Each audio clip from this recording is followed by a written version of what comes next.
Hey, salut à tous aujourd'hui pour un nouvel Unbox Fix et là on est chez nos amis français, c'est Takacorp Studio. J'avais déjà unbox leur Asmodeus et leur Yay justement de Yu Hakusho, donc n'hésitez pas à aller voir si vous le souhaitez. On est toujours sur une échelle 1/6, vous allez voir, si vous l'avez reconnu, c'est Croque-Mou. Croque-Mou de Dragon, un film d'animation de DreamWorks qui est très connu, moi j'adore personnellement. Là ce serait le premier, donc du coup à la fin, visiblement, ce qu'on voit comment dans quel état il est. Bon, bah après c'est une bonne grosse boîte. Takacorp Studio à l'arrière, vous avez la statue et on voit qui c'est qui a travaillé. Mais c'est un plaisir d'unboxer ça. D'ailleurs, je remercie Taka de me l'avoir envoyé pour l'unbox. Après, je le renvoie bien entendu. Je l'avais déjà envoyé pour passer sur le stream, donc je l'ai déjà unbox en live avec Ken Bogard et Max Hildan si vous voulez aller voir. Bon, j'ai un peu sorti tout ce qu'il fallait. Il y a beaucoup de pièces, hein. C'est de la mousse noire, il y a 3 étages, c'est très bien protégé. Par contre, c'est un peu galère à ranger parce qu'on n'a pas de notice et ça fait chier. Je l'aurais déjà dit.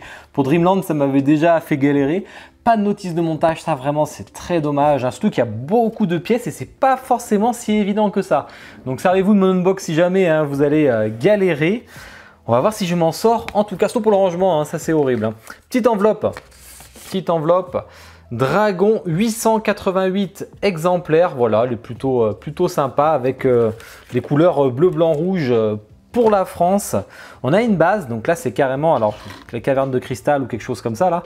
Vraiment ça j'aime bien, c'est déstructuré comme j'aime. Ça c'est le genre de base que je kiffe. Moi il n'y a pas de socle noir en dessous ou une connerie comme ça. Hein. Dessous on rappelle dragon machin etc. Et on a une petite cavité ici. Pourquoi vous me direz?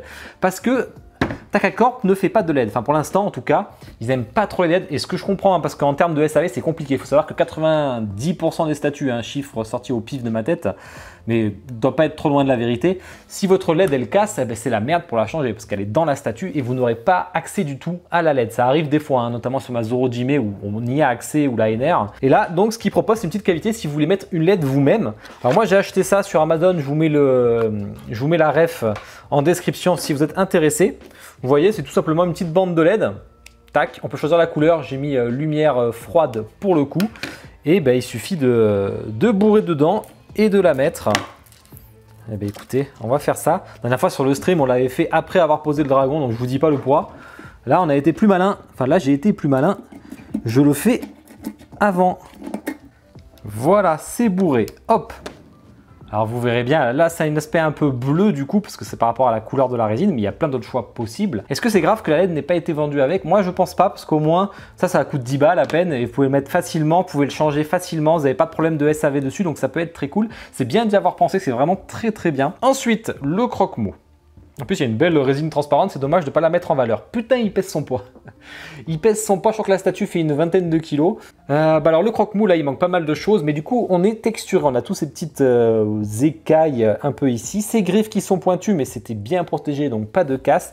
Là, c'est légèrement texturé. On a un petit côté brillant, comme s'il y avait des petits points brillants dessus de paillettes, c'est plutôt pas mal. L'aspect cuir, il est propre. Texturé et tout, franchement c'est très sympa. Je pense qu'il faut que je mette les pattes avant hein, parce que sinon ça risque d'être compliqué.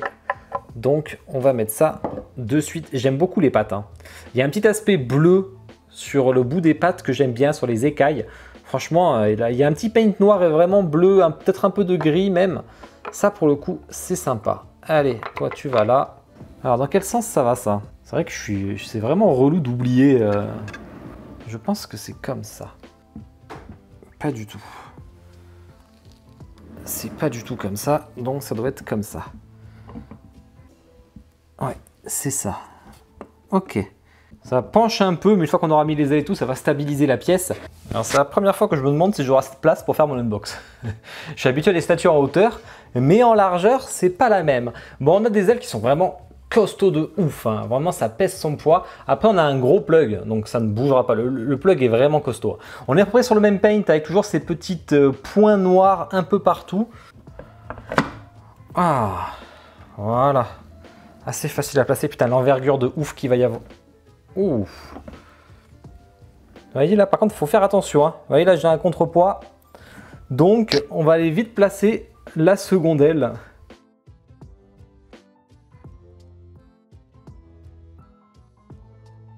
Hop. Voilà. Sa queue, que je vous rappelle, hein, qui est rafistolée, hein, de toute façon. Hein. Texturé le rouge là. texturé comme j'aime bien, léger, c'est propre, les petites écailles qui ont un petit effet bleu dessus, hein. C'est vraiment le paint est sympa. Alors celle-là, bon là elle va être facile à placer parce que forcément je suis surélevé. Hop, par contre c'est la première fois que je galère autant là niveau place sur ma table. Ça fait plaisir d'avoir des statues comme ça, des statues ambitieuses chez les Français, ça fait plaisir. Ensuite, est-ce que c'est la tête de Croque-Mou? Je sais pas. En tout cas, la tête, elle est incroyable. Déjà, elle est grosse, hein, c'est du 1/6, mais voilà la tête, hein, fait la taille de ma main. Mais vraiment, elle est belle, hein. Tout ce qui est écaille sur lui, c'est propre. On a pareil toujours ce paint bleu. Les yeux sont peints, c'est pas un stickers, et ça, c'est beau. Les yeux sont peints, les dents aussi. Les dents sont très bien faites et la bouche est creusée à l'intérieur et ça c'est cool. D'ailleurs ils ont réussi à peindre la langue, ça n'a pas dû être évident. Je ne sais pas s'il faut le placer de suite ou pas, mais écoutez, on va le mettre. Et là on a le Croque-Mou. Il est en mode vénère, là il vous regarde dans les yeux. Une statue assez orientée action, vous allez voir. Il ne reste plus qu'à mettre Harold dessus. Alors Harold, je l'ai là. Alors, il a beaucoup de pièces, le Harold, puisqu'on a ses jambes avec des petites sangles. Hein. Donc, faire attention, mais c'était bien protégé. Moi, ça n'a pas cassé, en tout cas. On a son armure avec un paint métallique qui est vraiment propre. Hein. Légèrement texturé au toucher aussi. Hein. Les écailles en cuir et tout. Franchement, c'est propre. C'est bien fait. Allez, hop, ça s'emboîte. Est-ce que je le mets de suite ou pas? Telle est la question. Moi, c'est la tête. Je pense que je vais la foutre après, hein, pour l'instant. Hop, on place ça. Je commence à m'en rappeler un peu. Hein. On avait ce truc en cuir là. Alors du coup, je sais pas trop exactement ce que c'est, mais ça allait là. Hop. Et là où c'était un peu la galère, je me rappelle, c'était sur ses jambes. Donc là, on a une botte et on a forcément sa deuxième jambe hein, qui est, comme vous savez, il a perdu sa jambe. On a tout ce qui est étrier à placer. Alors au début, j'ai un peu galéré, puis je me suis rendu compte qu'il y avait des petits trous. Alors, sauf que je ne sais plus où ils sont, mais on a des petits trous sur les côtés là pour rentrer le plug. Et il faut mettre effectivement, je pense qu'il faut mettre ça avant dedans comme ça là. Voilà. Voilà, je me rappelle un petit peu. Hein. On a plusieurs bras alternatifs, on va avoir ça. On a même un petit couteau ici. Hein. Petit couteau sur le bras, c'est plutôt stylé. On a un paquet d'écailles. Alors ça par contre c'est un peu relou. Vous voyez, j'ai toutes les écailles à placer sur Croque-Mou, hein, et il y en a beaucoup. Et je me rappelle qu'on avait fait sur le live, sur le stream, il y en a qui tombaient. Les petites de la fin, ça, la plus grosse à la plus petite, hein. Les petites tombaient sur la fin, donc il ne faut vraiment pas la bouger.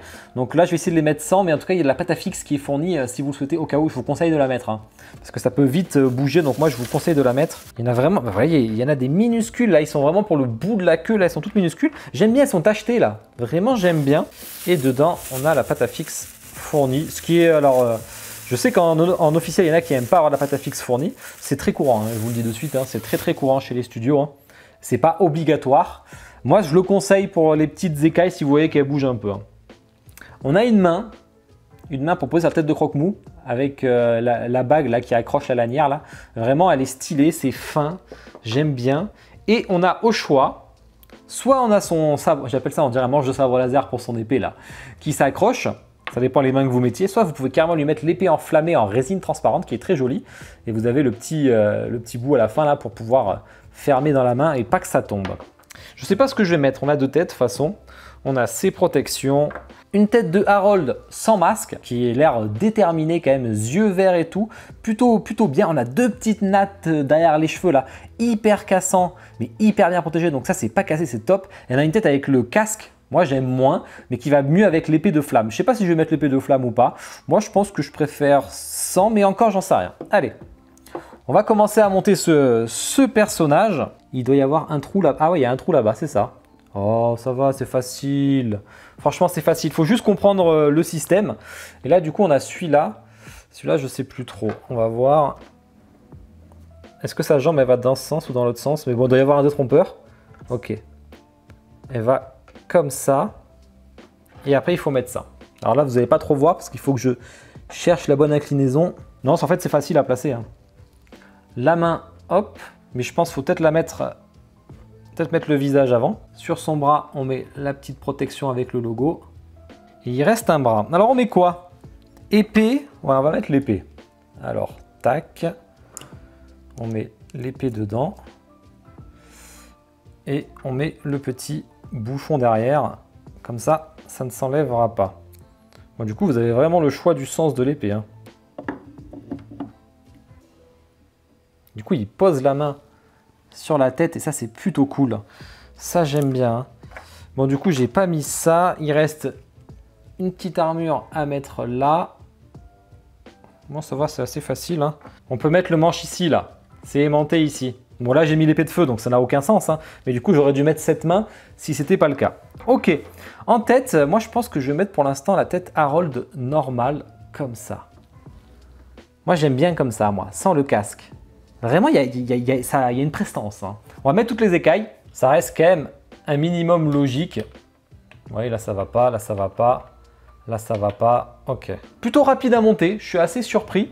Alors, au niveau du visage, on va rester comme ça. Mais sur le zoom en musique, je vous mets les deux. On fait le petit zoom musique. Puis après, on parle de toutes les spécificités et la conclusion après.